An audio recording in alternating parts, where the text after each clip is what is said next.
know, you'll never believe it's not so. Fausts Alptraum. I think that's how it's spelled. Sorry, pronounced, sorry. Fausts Alptraum. Alptraum? Either way, fuck it. Piano. Setting 1012. Perhaps slightly chillier in the San Francisco.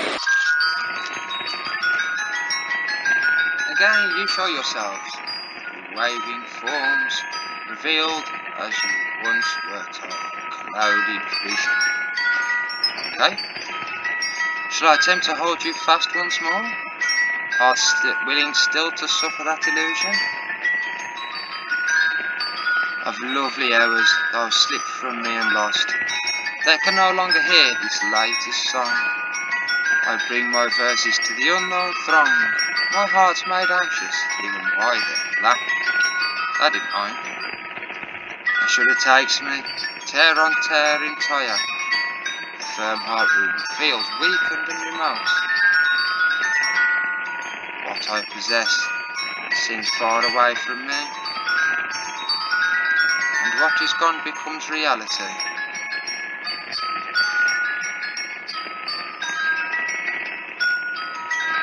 Goth Fausts.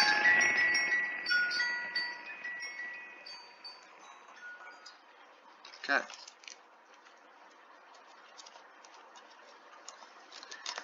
Today's Heinrich Faust's funeral.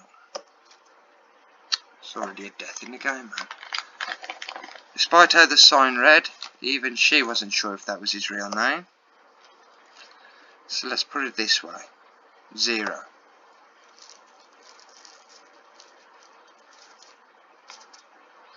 Today's Daddy's funeral. Oh, Daddy. Oh, the music's come back from the beginning.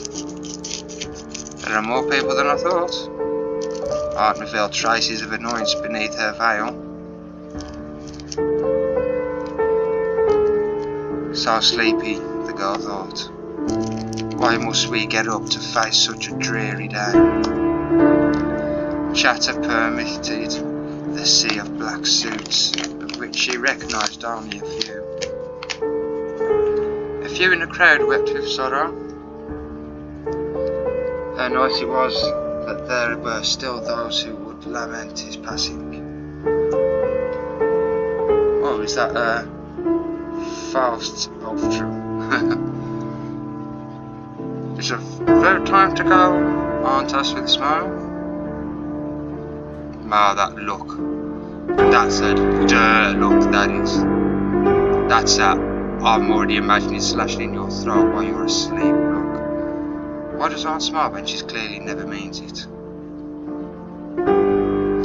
The girl yawned and looked at the tomb, almost wishing she could swap places with the person resting inside. The coffin closed with a firm click, as if a patch of clouds in the gloomy sky had run headlong into the wall.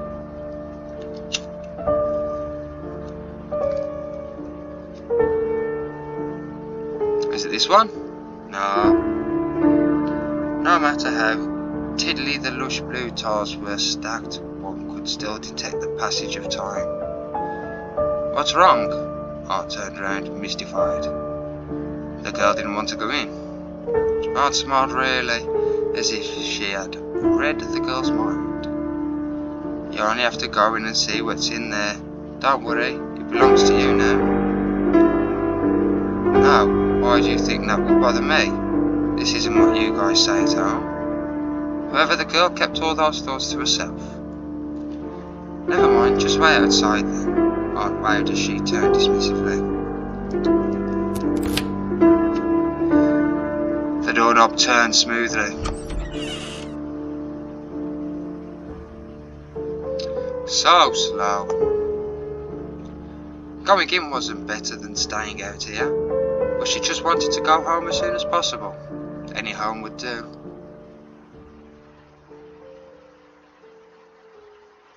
We're going to get to control shit soon. Aunt Martha? The very air seemed to freeze. A horizontal layout could just be barely made out, through the haze clouding the unlit lights in the antechamber. Yeah, I know I read that sentence wrong. In the silence, it was as if dust would be stirred up by the slightest step, but the odd thing was, there was no dust at all.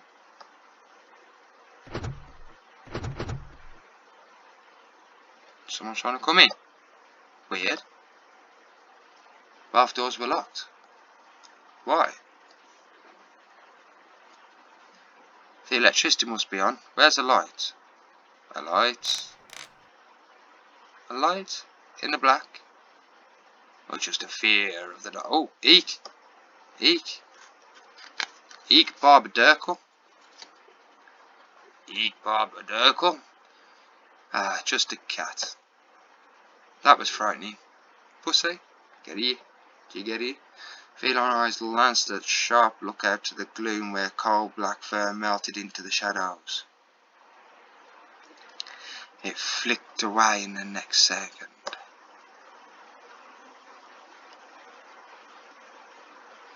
It'd be nice to get to control something. Oh, it disappeared. Where had it come from? The cat had vanished from the corners of her eyes. Weird, huh? Oh, hello. Is this some like Alice in Wonderland funky shit or something? The empty path extended further into the darkness. No one could not have passed by here. But I wanna. Yeah, I can control something. Is there a run? But it's not shift to control.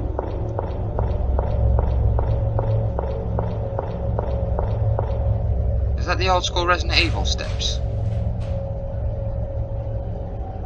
There was nothing. Empty space all around her, but nothing revealed itself. The dead air thrummed. What the hell does thrummed mean? Thrummed violently in her ears. There's no way Aunt could be here.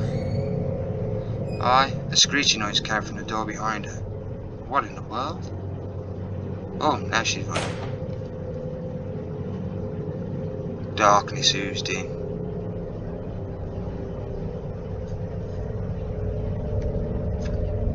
I like the artwork.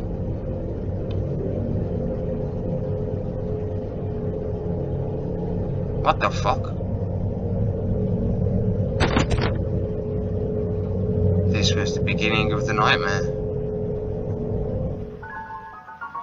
A patch of purple was eerily bright in the absence of light, as if it had been sugar-coated with icing. Hello? Oh, hello. An ear-piercingly sweet voice sounded as a patch of purple probed out from the inky depths. Smooth locks bleached of colour, as if waiting for a painter's palette that would drip down any second now peered out. The ashen-faced owner turned to greet her. Hi. Yeah? Oh, excellent, you understand me. A purplish white figure pulled itself up as if ascending a long flight of stairs. With some sexy ass motherfucking boots. What time is it? Is it spring?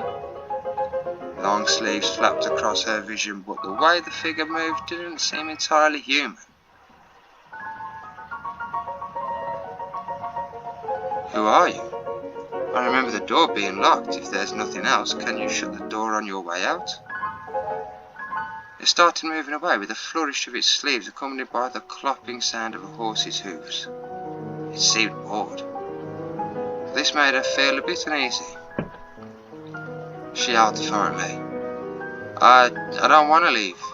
This is Father's old house, so she should be the one to inherit it. The adults had said that before. No matter how unwillingly their expressions had been, they had indeed said that before. Therefore, she wasn't going to let herself be swept out the door, no matter what. The figure stilled and turned back despite being far away. Oh. She regretted her words almost immediately, particularly as the figure swiftly closed the distance between them. She realised its expression hadn't changed as she tilted her head long way up to meet its gaze. Really? Pilotly purple eyes flashed gleefully as if they had suddenly remembered something. A garish grin abruptly split the pale face. Elizabeth? A cloyingly sweet voice spelled out the girl's name. You've returned. Ah, so it is the Alice in Wonderland.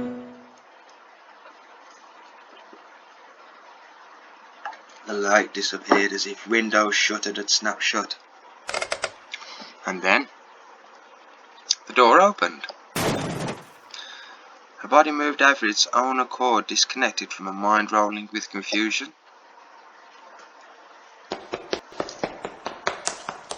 Elizabeth sprinted up the steps and past a dim door frame draped with spiderwebs retracing her original path. She couldn't remember why she set foot in this place, and a growing sense of nauseated distaste urged her to leave. Her heart settled when she finally set foot on the lush carpet. As long as the front door is still open, then. Huh? What? There was nothing on the wall. Where's the door? She was trapped by the nothing list that revealed itself in front of her, just like how the cat previously cowered in the corner. This couldn't possibly be happening.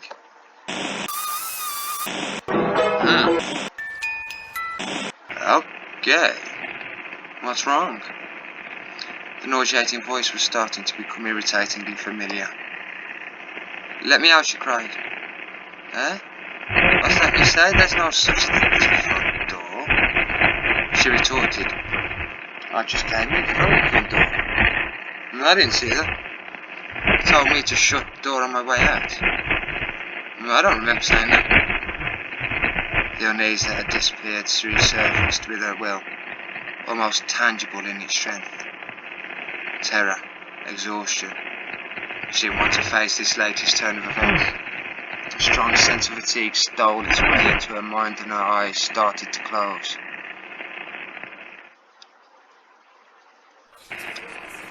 Damn, look at that hottie with the body. What's wrong? Ah, Elizabeth, how did the bee know her name? Her eyes shut firmly before she could ask the question.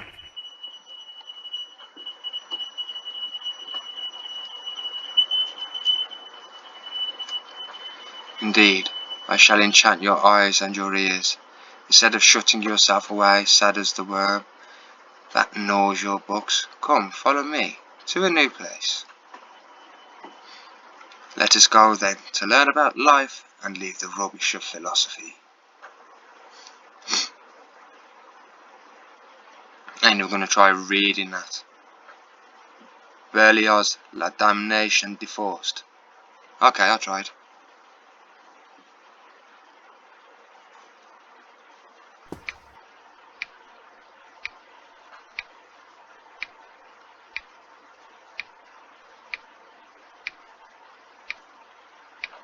Elizabeth opened her eyes.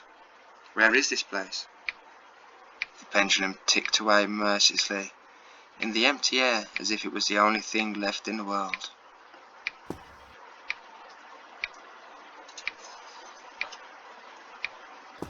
And I will see you on the flip-flop.